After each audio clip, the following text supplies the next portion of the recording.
Hello, welcome back. My name is ML, and we are going to continue critiquing my speed solves of the World Puzzle Federation's Sudoku Grand Prix 2014 Round 1. I did the classic Sudoku in the previous video. We're going to do the variant Sudoku in this video. And of course, if you'd like to solve these puzzles, of which they are exemplary, a link to each one is going to be down in the description, so head on down and take a crack at them yourself, all right? So I'm going to watch myself solving them and hopefully learn a little bit about my practice, how I might adjust it to continue to improve as a solver. So let's jump into it. What I'm going to do is introduce the rules of each puzzle as they pop up, because you may not be familiar with each of the different variants, of which there are hundreds. So after I give the countdown, we'll head in here and take a look. Okay. So the first puzzle is a diagonal Sudoku. It's a little difficult to make out here, but you can see some light gray hashes down the diagonals. We call this one the positive diagonal, this one the negative diagonal. So the way this one works, normal Sudoku rules apply, but also each diagonal has a set of the digits 1 to 9 with no repeats, as well as each row, column, and box. So you need 2 extra sets of the digits 1 to 9 without repeating here. So let's jump into it. Pick up that pencil and get cracking. I am very glad that I did not waste time writing in these 3 possibilities in the beginning of this puzzle. There's no point. 4, 7, and 8 can go here, right? And that will give you the 8. But if you start writing in all of the other pencil marks, like it seems like a waste of time. I would much rather be scanning here. So that is a plus for me, for sure. Doing some work in the middle, knowing there's some low-hanging fruit in boxes 2, 4, 6, and 8 is a good thing. Normally, my practice revolves around focusing on classic Sudoku, because every Sudoku puzzle, variant or not, will have elements of classic Sudoku. So I tend to slant about 40, maybe like 30% of my speed solving practice to variants, and 70% to classic Sudoku, just because it's, ubiquitous. This is decent scanning in the beginning. I'm glad I'm not working with the diagonals yet. The diagonals in this puzzle look like they'll be much easier after you do the work on the sides and get all those digits placed. So I'm basically, I will literally place every digit except for the corner boxes, which is kind of a cool construction for a puzzle. Like, human-made puzzles are so much better. Like, having a grid with a full T-cross in the middle and no information in the corners, super cool. That was good scanning, actually, in box 3. Quickly cycling through everything, looking up, looking down, getting 2 center marks in is pretty good. Quick spot on the 8 was pretty good. I'm doing the same thing on the negative diagonal now, looking for places where only 1 or 2 options can be. At this point, I'm looking for pairs as well. Like, you can see I've got the 2, 9 pair vertically, so I was doing some quick scanning here. I'll be doing some quick scanning in column 2 as well. Good spot on the 9. I'm glad I didn't erase those pencil marks, right? Just write over it, who cares? Your brain will catch the 9 before it catches the 2, 9 pencil mark underneath. Good.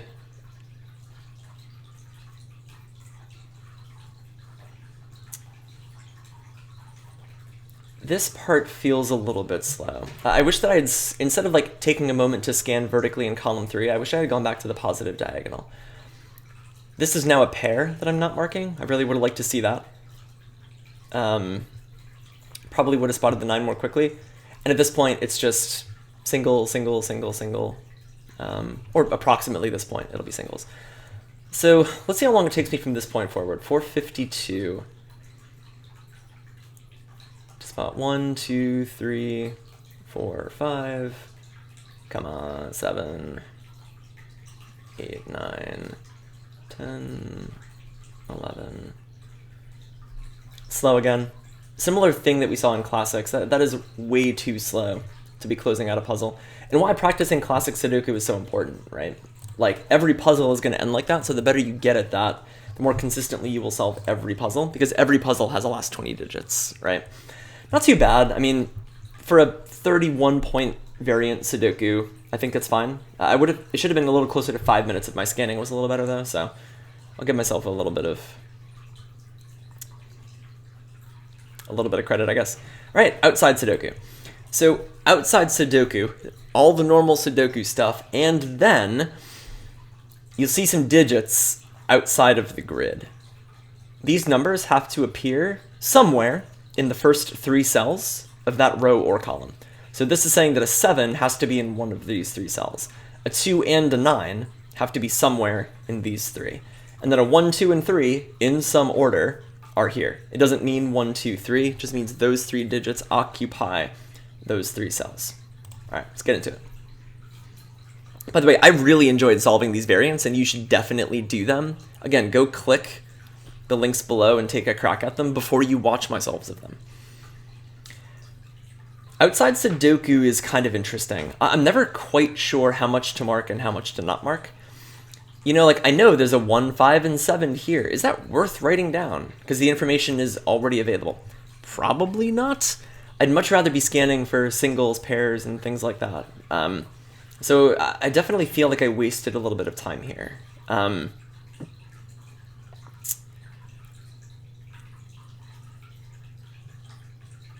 Okay, that was a fine spot on the 2. To give you an idea of the deductions that you're looking for, the moment that this 4 was placed, I should be scanning for 2s here. And you'll notice that there must be a 2 in one of these 3 cells, meaning there can never be a 2 here, meaning it must be here. That was a fine spot on the 2. The tricky thing with this sort of puzzle is the logic around the outside is so interesting and the puzzle is built around it. You don't often know when to flip between classic Sudoku techniques, like singles, doubles, triples, wings, that kind of stuff, and then using the logic of the variation rules, right? Because this swap right here was a mixture, right? You're using the outside Sudoku rules to make a classic Sudoku deduction. So being able to weave back and forth comfortably is kind of the crux of these sorts of puzzles. Good spot on the 1-9 pair. I'll take that. Again, 1 reading across the grid in row 3 is going to pop the 1-9 pair in here. I think Turkey just likes 1-9 pairs is what I'm realizing. Go Turkish delegation. Good spot on the 7. There's thus only 1 spot for a 4, lets me fill in all of box 3. And then I do the right thing, which is look horizontally across the grid. I would have liked to see me continue that into box 1 a little bit more. You can make some deductions that would have helped later. There's a bit more work to do in box 6 as well. It looks like I'm getting back to box 1 a bit more. Nope, psych, don't do that. There we go. Okay, a little better. Don't bother.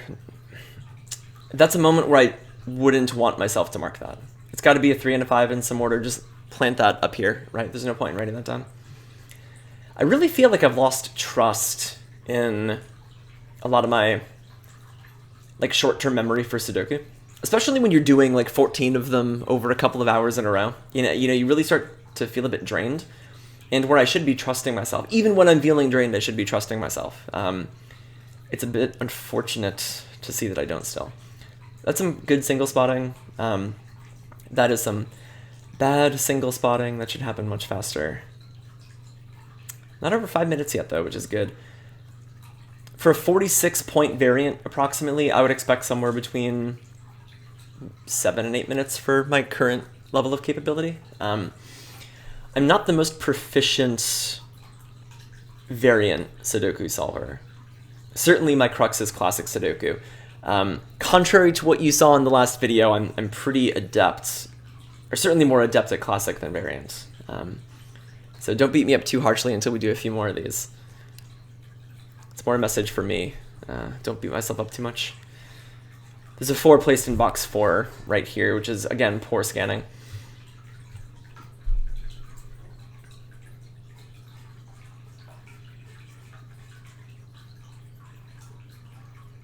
Or, sorry, not in column 3, in column 1. It was poor scanning by future me.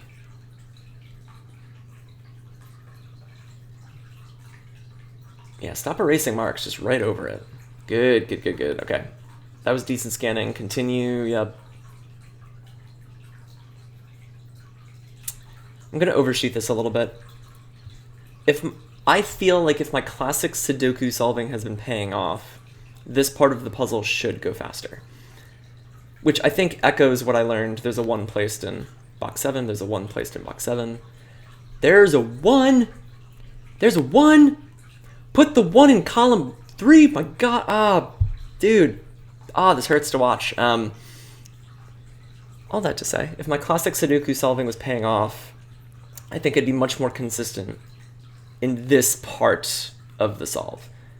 So I need to revisit how and when maybe I practice classics. 8.5 isn't so far outside my normal range that I'm like upset about it, but that 1 hurt. That's unfortunate. Okay, next one.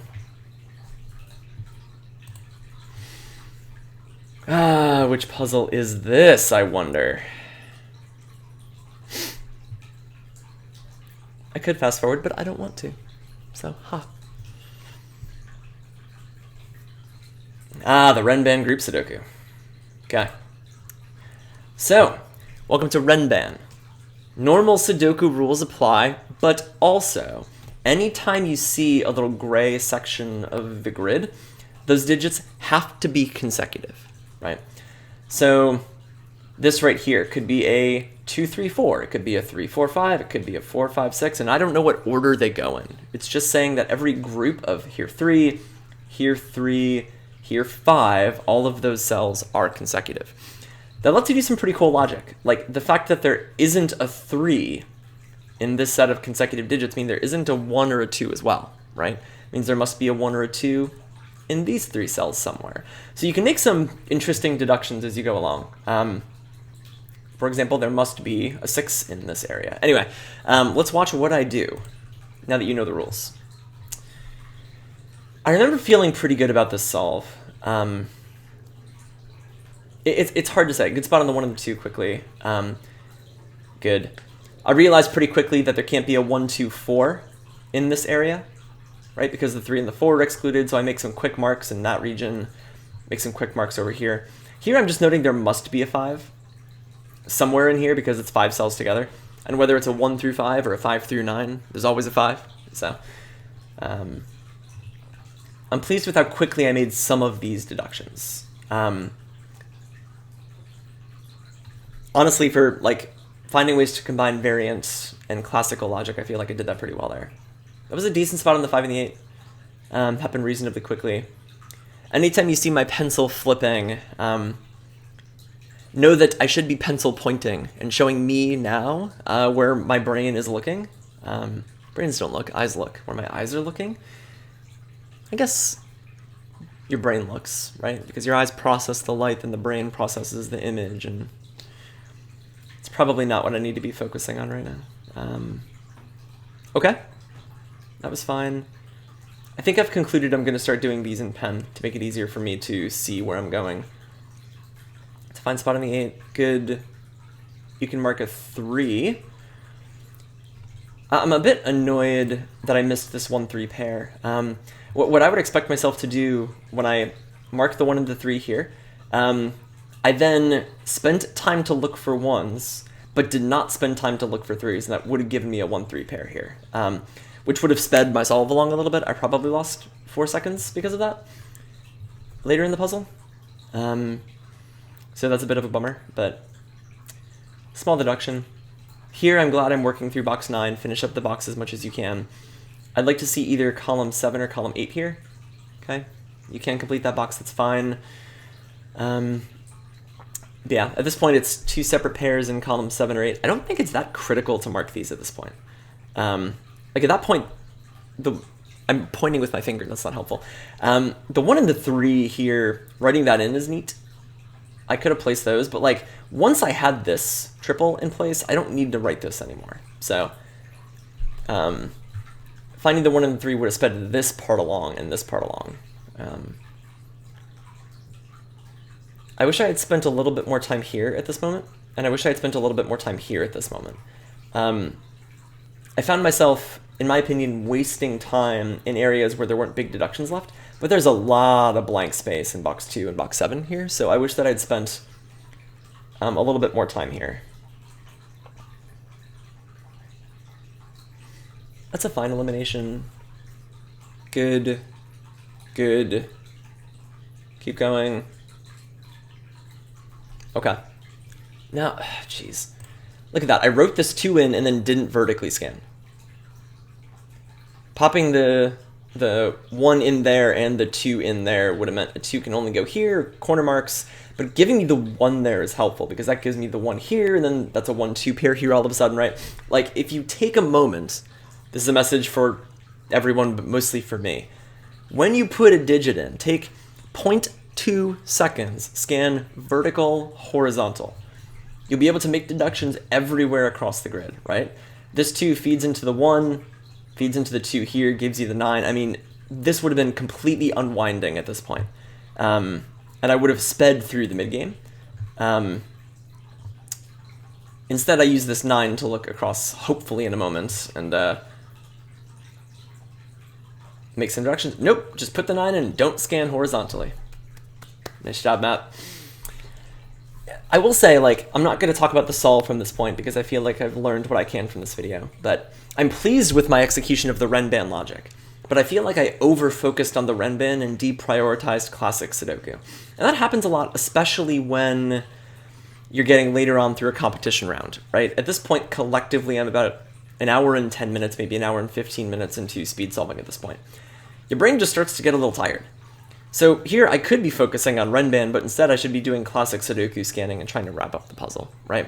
I do find in variance, I over-prioritize the variation logic and under-prioritize classic Sudoku logic, which is a fine conclusion. I'm going to pause here because this is all end scanning, and I already made the conclusions that I need to from that. Let's go to puzzle number 10. Okay. That's a good lesson, though. That's a good learning watching this. And those are the sorts of things that you don't really pick up when you're doing this on your own, and why I wanted to make these videos. Watching yourself do a thing is the best way to get feedback, and I've learned a lot. So, wow, I flipped right to the page. Go me. Okay. I'm going to pause. I love this puzzle, and I felt like I solved it very well. So in hindsight, that was how I felt at the time. I'm curious as I watch this if I feel like I missed things or I was a little all over the place. But the logic on 5s here at the beginning, and the way that I cycled through the 1-9 elimination into a 2-8 elimination in box 2, which you'll see here in a moment, was pretty good. I was pleased with that. Conclusion on the 5, conclusion on the 5, narrowing everything in. I really like the way this started. Even the quick spot on the 3-7 there was good, because whichever way there's a 5, this must be a 3 and a 7. I think taking a moment to write these marks in is fine. Normally, I wouldn't include every possibility of a consecutive puzzle. I didn't tell you the rules. Normal Sudoku rules apply. In consecutive Sudoku, every time that you see a colored dot, the way in this puzzle it works, those two numbers must be consecutive. And every instance of that is given, which means that if there is not a dot, they are not consecutive and can never be. So it might look a little intimidating in the beginning of this puzzle. That is not working. Like, why is it not playing? Did I break it? Hello? I think I broke it. Let's try again. So you'll notice when you look at this puzzle, just with the dots that you have, it is completely solvable logically. There is no guesswork required. So a lot of folks, when they're doing a speed solve and they pop this open and they see a totally, well, not a totally, there's a 1 in the corner, but almost a totally blank grid with a bunch of dots, that's pretty intimidating, right?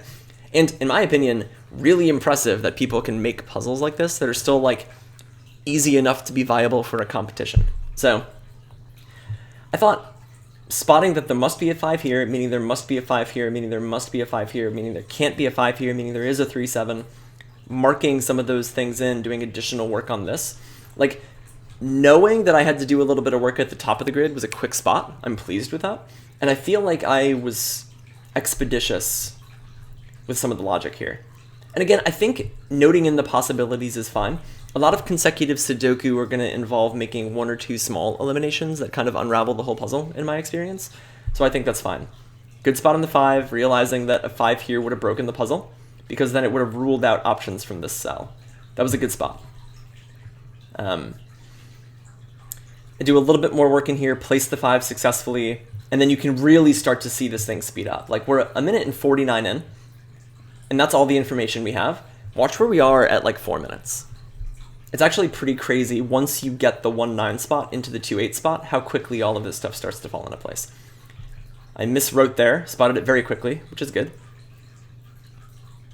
Even just 30 seconds later, we got a bunch more information, which is pretty cool. Okay. Good spot on the 3-4 there. There can never be a 3-4 here. So that was well spotted. Well spot. Okay.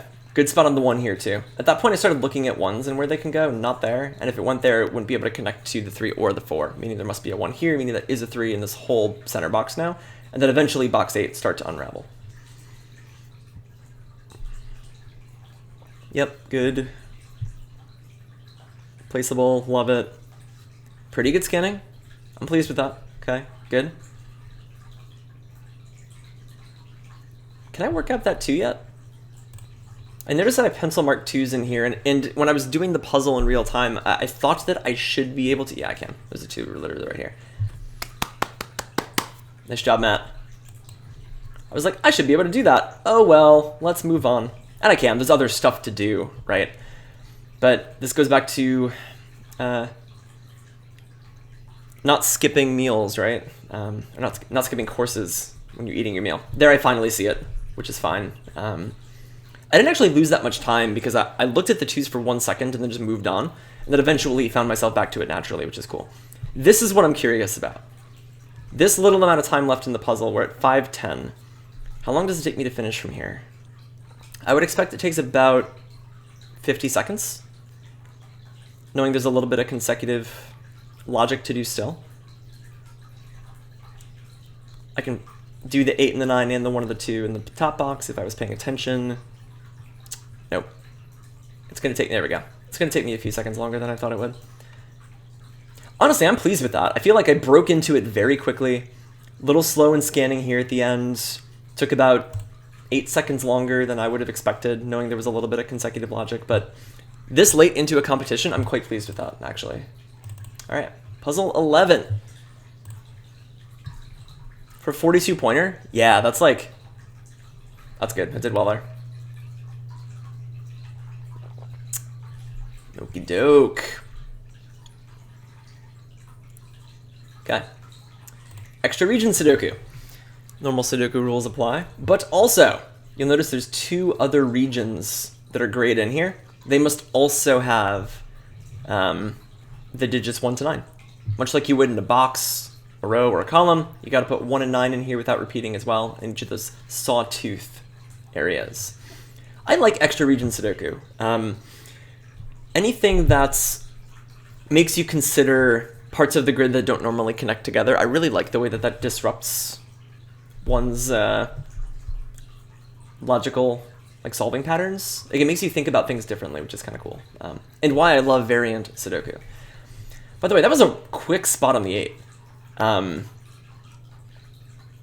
and the 4 was much easier. I'm less impressed with that, but the 8 felt good. That 3 is pretty straightforward. Okay. It's a quick read in the 6-7. There's a 5-6-7 next to it. Yep, good.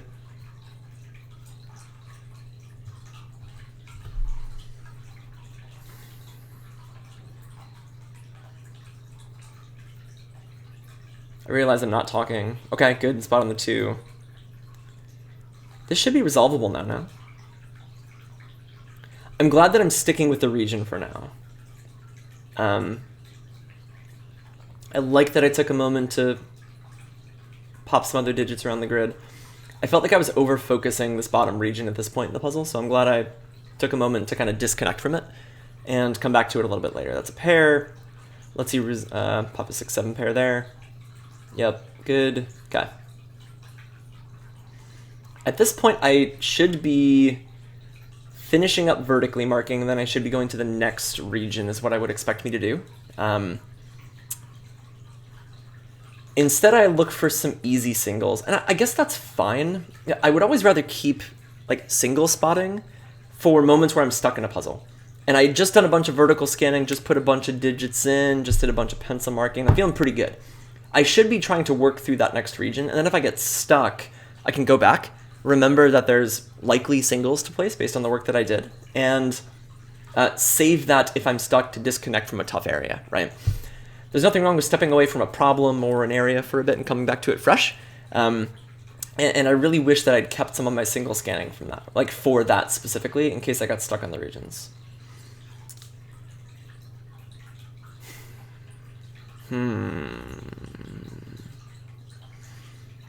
I hope y'all solved these puzzles before watching this video. Like, they're super good. They are super good.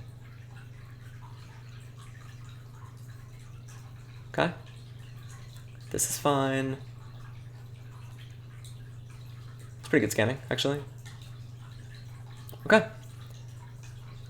Other than the last 3 digits, which were, I would consider, exceptionally slow, I'm pleased with that. Okay. 12.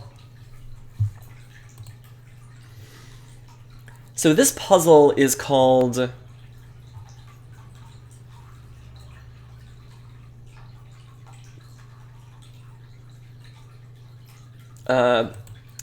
it's called a star battle. So a star battle Sudoku is you're working with the numbers 1 through 7. And the way you can think about it is 8 and 9 are going to be represented by stars, or X's, or symbols, or colors, or something that is not the numbers 1 to 9. And those stars, there must be 2 in every row, column, and region, and they cannot touch each other even diagonally. So each star, the kind of 8 cells around it, cannot do that. So for example, if you look in this region up here, this little kind of fat T-shaped Tetris piece, if there was a star here, there could not be a star here, here, here, here, or here, because they are immediately connected to it either diagonally or adjacently. So, all right. It's kind of weird without doing it, but you'll see here in a moment. I love star battle puzzles. 55 is a moderately, I would say it's like a moderate variant difficulty. Here what I do is I use the pen marks as the star. Oh, did I do this whole thing in pen? No, I think I just did the star logic.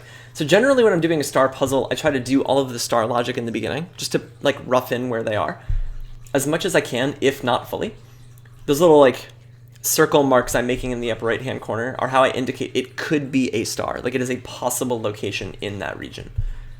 So this was pretty quick spotting. I think the one I'm most pleased with so far is the spotting down over here, specifically this cell. So if my pen moves out of the way, there we go. In this row, I have to put 2 stars. I had one here already. I couldn't put one in these 4 cells because the 2 possible spots for stars were locked up here, and then either here or here. But either one, it's not here, right? And I already had 2 here, it couldn't be here. I spotted this cell being a star pretty quickly, actually. I was pleased with that. And I think I was able to do almost all of the logic in the beginning.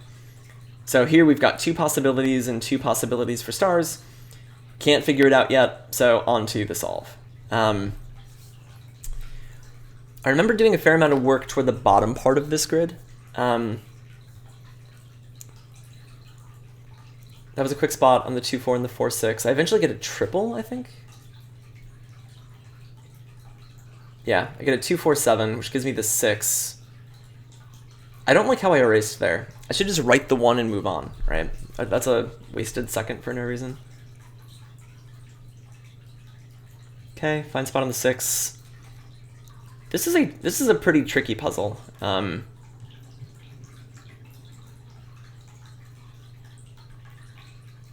That's fine. I think those are good corner marks. Like, in a traditional puzzle, you're not going to corner mark something that has that many options, but in a variant with a higher degree of difficulty, I think that's... Let's put it this way. That is not the place that I need to save like efficiency right now. From what you folks have seen so far, from what I've seen so far, got a fair amount of work to do still. So 1 is actually placeable right now. There it is. Okay, good. it's kind of nice to scan without pressure. Like I'm trying to look for things that I am not noticing in myself. But it seems like I'm doing a little bit better job scanning. And admittedly, scanning in a star battle puzzle is easier, right? There are less numbers to scan for. So you're only looking 1 through 7, not 1 through 9. Thus, things will be a bit easier. So I guess I should expect my scanning to be mildly improved. I think I was looking at 6s there in that upper middle region, which is weird. I don't think 6s are the place to look right now. All right, back to 6s, I guess.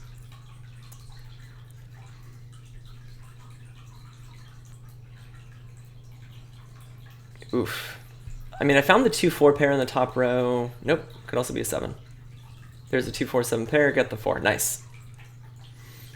I mean, listen, in a competition, you don't always have time to, like, take a moment and be like, how do I improve my solving efficiency? Sometimes you need to, like I need to write down the possibilities here, or I'm really going to stall out. So I did that, and luckily, I'm not going to say skill, luckily starting in that upper left box really paid off. Okay, at this point it should be pretty much unwoven. I know I still need to place the other stars. I think the 2-3-7 logic vertically is what gives me it eventually.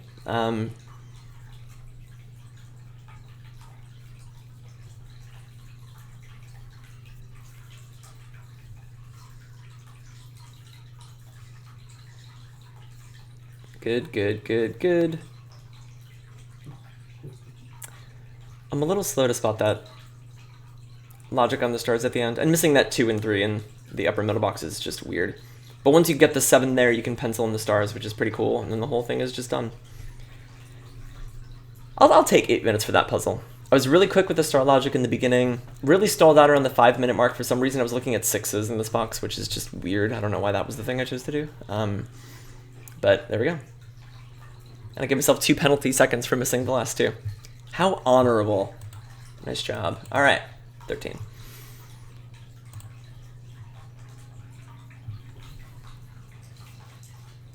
Whoa, we are way zoomed in here. Oh yeah, I did these last 2 a different day, I think. You can tell by the mug swap out. I ran out of time in my practice for that day doing the puzzle, so I had to come back to it. So hopefully I'm fresher now. Ooh, determinant Sudoku. All right. I felt really good about this solve. And the cross number. Actually, both of these felt pretty good. Determinant Sudoku. Normal stuff, but also you'll see a bunch of 2x2 matrices marked by having numbers in the middle. The way it works is this number is A, B, C, D. It is A times D minus B times C. So you take this corner multiplied minus this corner multiplied, you get the number in the middle. So yes, they are making you do math.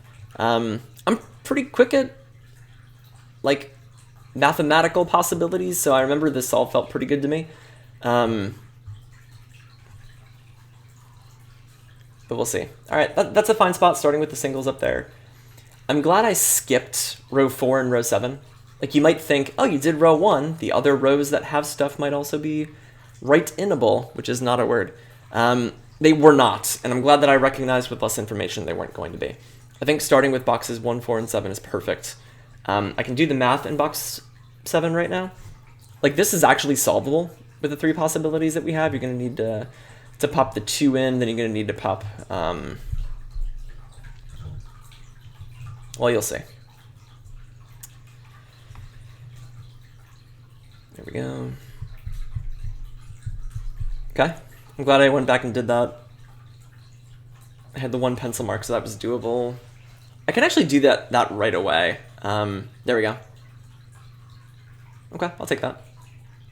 That 1's kind of weird. I don't know why I corner marked that. That doesn't seem super helpful yet. That was really poor. I wrote in 3 and 5 as options here when there's a 3 looking right up the barrel at it. That's a 5-3 placement right away. So that's a little sloppy. It also puts a 5 into this cell, which then makes this solvable. And I think that's the more natural path through this puzzle as I look at it in hindsight. Spot the 5, put the 5 here, do the math on this box, and then you can work your way back down. So that's a scanning inefficiency on my part. Not error, just inefficiency. That was quick math there.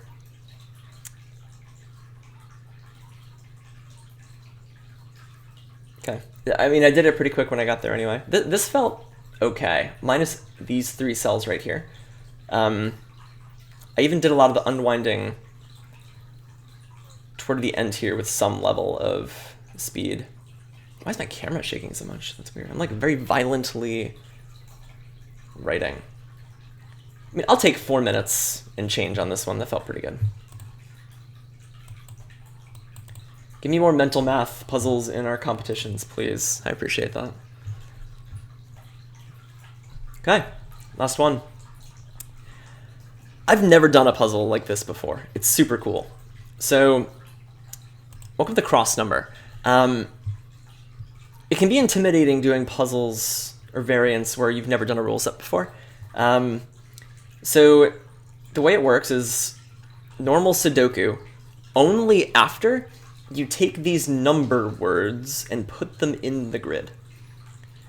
Number words meaning you can't change like the numbers around. You can't make this a 7, 1, 2, 4, for example. It has to be this order. And you put them in the grid into the white areas. So the gray areas are off limits. And that's it. And just with this one and the placement of the grays, this is entirely solvable, which is really cool. So I'm just going to play it. And I remember my strategy was, obviously the only clue we really have is the 1. So you're looking for places where there is a 1, like this 3, 4, 1, 8, 5, 2, 1, 4. And basically I worked through and just calculated the possibilities of what they must go through here. What I discovered is that the 3, 4, 1, 8 in this direction must then be 8, 5, 4, 3, which breaks the puzzle, because then there would be no options for here. It would use, like every other combination of number words would use a number in 8, 5, 4, 3, so that wouldn't be a place for it. I'm quite pleased with how quickly I spotted that and did that calculus. That was good. I am glad that I didn't stop to do normal Sudoku at this point. I guess that's fine. Here, once you get stuck on the number words, I guess it's okay to weave in some classic Sudoku. I should have placed that 4, 5, 2, 1 in a little more quickly. I can place this 5. There we go. That was a little slow there. That only could have been a 2 and a 4, so writing in 3, 4, 8 was a little sloppy. Again, this puzzle is really tricky to know when Sudoku will help you like unlock the next part of it. But I remember it felt pretty good, so we'll take that. Okay, finish up the number words. Or don't finish up the number words and just keep doing regular Sudoku, that's fine too. That 2 and 6, again, there's a 2 looking directly at this cell. Writing into 2, 6 there is, that's poor. It's a bit poor.